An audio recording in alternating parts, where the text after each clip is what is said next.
Have you ever heard of Richard Dent's pass rushing rule of 3?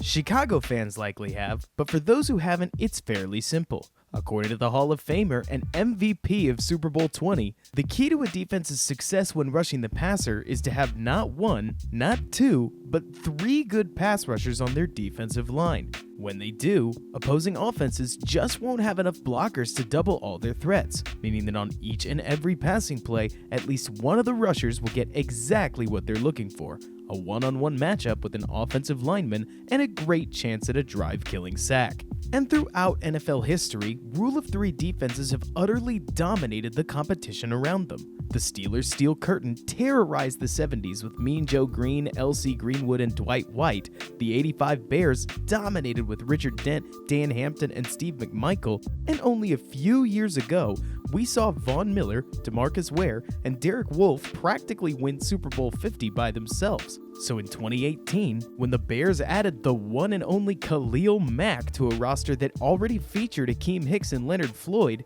they thought they'd fully found the answer to their pass rushing problems. And unfortunately, as we saw pretty plainly in 2019, they were wrong. You see, after Mack's addition, linebacker Leonard Floyd went on to post consecutive disappointing seasons, finishing with just 8 sacks over 33 games. And in case just listing sacks isn't good enough for you, don't worry, his advanced stats were bad too. In fact, in 2019, ESPN charted Floyd as both the NFL's 5th least double-teamed edge rusher and the 9th lowest performing, based on a chart of about 46 edge rushers. This poor production put the Bears in a heck of a bind leading into 2020, and ultimately, as you may know, they made the decision to move on, signing 11.5-sack Dallas Cowboys standout Robert Quinn in 2020 free agency to take Floyd's place. But did they make the right decision? What does Quinn bring to the Bears that Floyd couldn't? And how will their 3-4 defense adjust to Quinn, who's been a 4-3 defensive end for most of his career?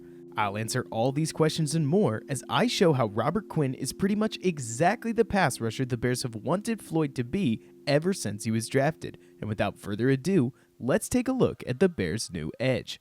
Robert Quinn is a pass-rushing animal, primarily due to the pressure he creates with his speed on outside rushes. While other rushers use all sorts of techniques, ranging from power-heavy bull rushes to slick spin moves, Quinn's burst off the line is so fast that you'll see him try to leverage it on almost every passing snap. That's not to say that he doesn't have other moves. Certainly he can both work inside effectively and play with power, but it's more to say that his speed rush is so consistently dangerous that there's just no reason for him to use anything else. To put it another way, while other edge rushers are like baseball pitchers that constantly swap between fastballs, curveballs, screwballs, and the like, Robert Quinn is the gunslinger that takes the mound with 2 and only 2 pitches in his arsenal: his killer fastball, which he uses almost exclusively, and the occasional changeup that only exists to catch his opponents off guard. Quinn's speed rush really is that good too, and it's all because of how he's able to blend the physical talents that make him special, like his burst, his bend, and his balance, with proper leverage techniques against offensive tackles. Here, let me show you what I mean. This play is a 3rd and 5 strip sack from Dallas's Week 12 game against the Patriots, and it's a solid place to start when talking about Quinn's pass rushing. As you can see, Quinn's going to start this rush by charging directly towards the outside shoulder of the Patriots tackle, Isaiah Wynn. But just as Wynn plants his feet to deliver his initial punch, Quinn's going to literally jump into the air. I'm talking both feet off the ground while punching his right arm around Wynn's left shoulder, thus stabilizing his center of gravity and allowing him to power through the outstretched Wynn only a few steps after landing.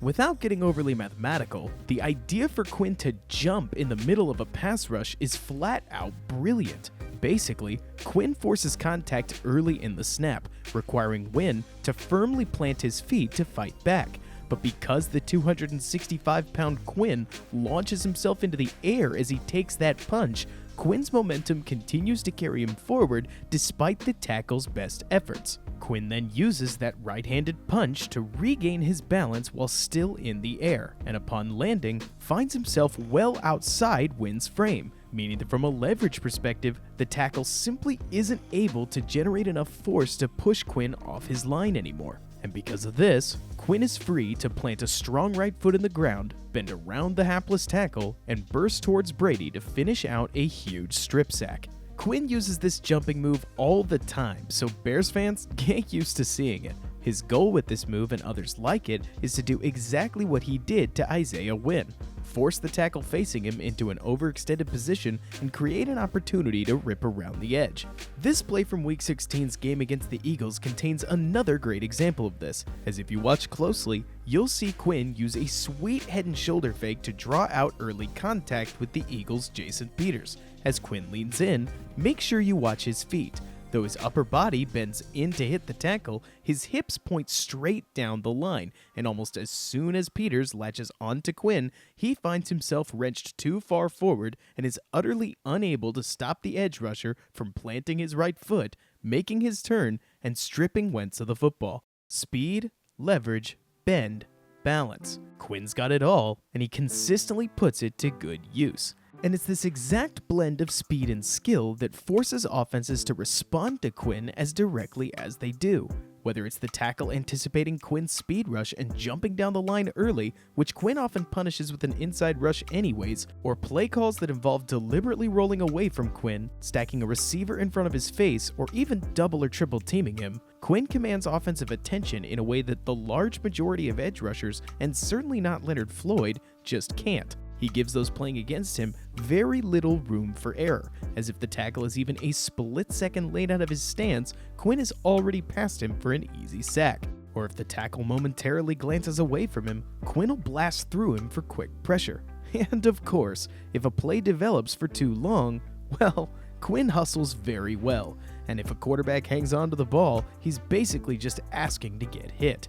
And don't even get me started on his play against tight ends. Offenses rarely match Quinn up against a non-offensive lineman, but when they do, I've yet to see any of them affect Quinn much at all, run or pass. But as I've looked through Quinn's game, the most interesting thing I've seen from him, and the one that I think will be most influential on the Bears, is the concept of what I'm calling his danger zone. You may have already caught this from what you've seen so far, but Quinn has a very specific region of effectiveness, and it's when the quarterback drops back at least 7 or more yards. This isn't a surprise when you think geometrically, as Quinn's angle of pursuit gets more and more forgiving as the quarterback sinks further back into the pocket, but it has a profound effect on the way opposing quarterbacks move while he's on the field. See, on a play like this, where Rosen drops back about 9 yards, Quinn's job looks easy as his speed obliterates his tackle on the way to sack Rosen. But compare that to this play, where Rosen drops back almost the same 9 yards, but is still able to get the pass off.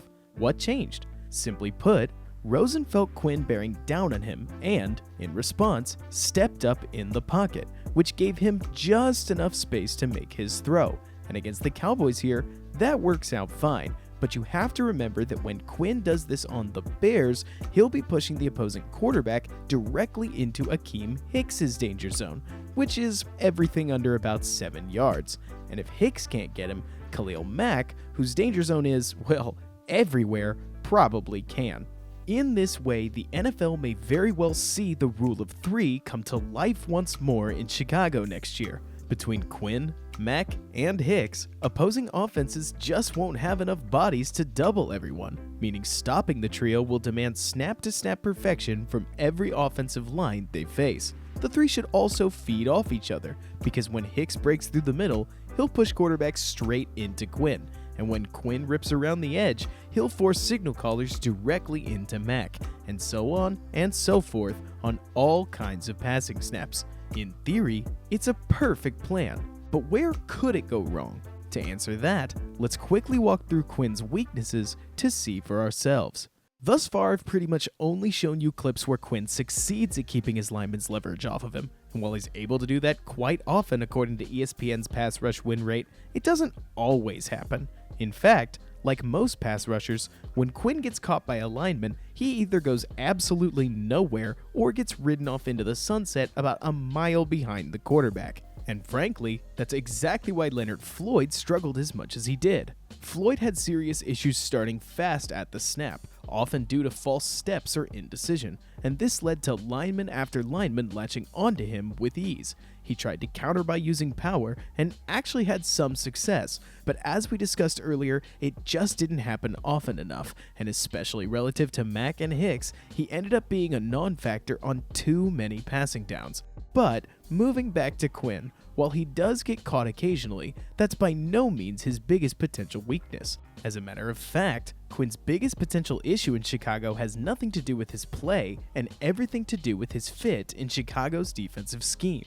To quickly explain, Chicago runs a type of defense known as a 3-4, meaning that there are 3 down linemen and 4 linebackers in their base package. On the other hand, Quinn's previous defenses, Dallas, Miami, and St. Louis, have all operated out of a 4-3, which uses 4 down linemen and 3 linebackers, and in these defenses, Quinn has always played as a right side defensive end.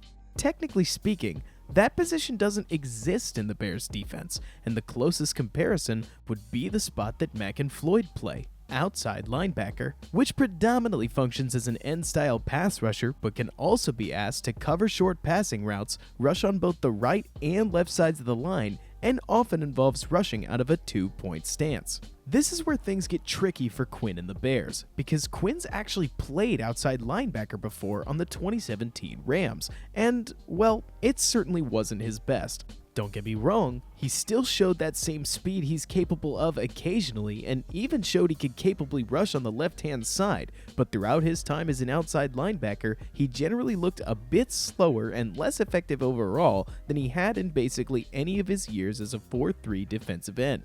Some of this may have been due to injuries and illnesses from recent years, as in 2015 and 2016 he dealt with everything from back surgery to concussions to shoulder injuries to seizure-like illness. But for my money, I think his issues at outside linebacker predominantly had to do with something even simpler: the 2-point stance he played out of. You see, upon being traded to Miami, reporters asked Quinn about his thoughts on moving back to playing 4-3 defensive end, and he had this to say: "It'll be good having my hand in the dirt," referencing the 3-point stance defensive ends play out of. That pass rushing style works to my advantage. I don't know if you've ever watched the Olympics, but I've never seen one of the sprinters run from a 2-point stance. This, to me, shows a major philosophical difference between the Bears' scheme and Quinn's preferred style. A style, by the way, that accounted for 7 of Quinn's 9.5 sacks in that 2017 season. And while the Bears linebackers do seem to be allowed to put their hand in the dirt on passing downs, they still play out of a 2-point stance more often than not, and you have to wonder if that'll potentially affect Quinn's pass rushing performance in the future. But because Quinn signed with the Bears, as in he chose to be there, I think defensive coordinator Chuck Pagano has a little something up his sleeve. See, with standout nose tackles like Eddie Goldman and Akeem Hicks, the Bears could look to run almost exclusively out of the nickel packages that Vic Fangio used so frequently back in 2018. Since Quinn is no slouch when defending the run, a defensive shift to nickel would theoretically allow the Bears to deploy their best pass rushing resources available on every single down without drastically altering their ability to play the run.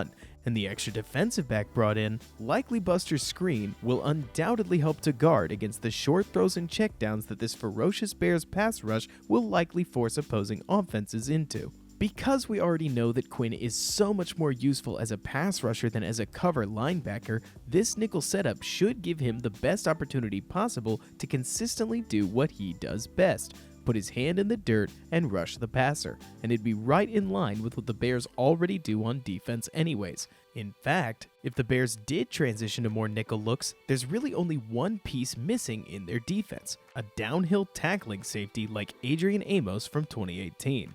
Basically, when faced with a dominant pass rush, most offenses will shift towards the same general strategy. Whenever they have to pass, they'll try to make sure that the quarterback gets the ball out within 2, maybe 2.5 seconds. That's not a lot of time, so for the most part, the ball will end up thrown short on screen passes, out routes, and other things like that, which opens up opportunities for easy defensive shutdowns provided your defense can consistently tackle. If they can't, no amount of pass rush can save the defense from giving up long gains after the catch, and trust me, the 2019 Cowboys would know a thing or two about that. But going back to the 2018 Bears, when Mack or Hicks forced to throw short, it was often Adrian Amos who'd come up and make the tackle. And at the moment, unless Deion Bush is now considered a starter, the Bears literally don't have a second safety to pair with Eddie Jackson on their roster yet. And honestly, Bush isn't that bad an option. I don't mean to rag on him, and he certainly plays in that downhill mold,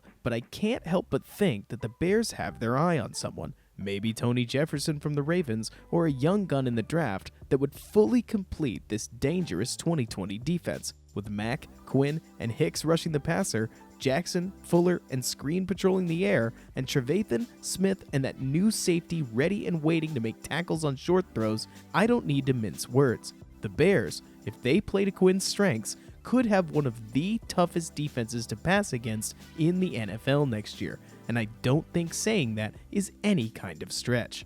Overall, I'm very excited about the Quinn signing, and I can't wait to see him in action. How he's used will tell us a lot about what we should expect from him, but as long as he gets to rush the passer out of a three-point stance, I think he'll bring an edge to the Bears that Leonard Floyd just wasn't able to. And considering that the price to get Quinn was only about $3 million per year more than Floyd was asking for, I think the upgrade was well worth it. The rule of three has now been satisfied, and with the speedy Robert Quinn, the powerful Akeem Hicks, and the unbelievable Khalil Mack all taking the field together for the next 3 years, the question for this 2020 Bears defense isn't will they be good, but how good will they be? And if they can pick up a sure tackling safety, or especially if they grab another corner, I think you can boil the answer down to just 3 words. Simply, absolutely dominant.